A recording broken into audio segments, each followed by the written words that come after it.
Hi, I want to respond to a type of criticism that I've received about my book, Psychology, A Christian Perspective. The criticism goes something like this. Psychology, a Christian perspective? Ha ha ha ha ha, you're a nut job wacko.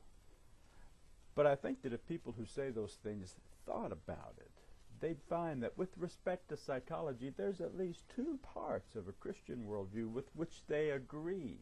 One has to do with dualism. You remember Rene Descartes' Cartesian dualism, the belief that though we have a brain and a body, there's an us that's separate from our brains. In a Christian worldview, we call it a soul, but call it what you will, the mind, the heart, consciousness, the spirit.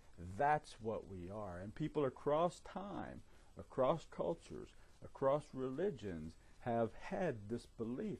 It's the way we experience the world. And it's fair to compare that worldview perspective with Dr. Francis Crick's evolutionary naturalism that says you're nothing but a pack of neurons. There is no you separable or separate from your body. You don't really believe that, do you? Number two has to do with the origins of our nature.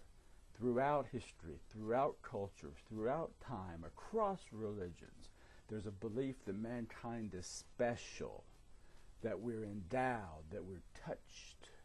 And it's fair to contrast that perspective with Charles Darwin's belief that everything we are, every mental power and every capacity we acquired by gradation, through variation, and reproductive survival of the fittest, natural selection processes. So cut us some slack, because I think that with respect to those issues we may agree more than we disagree.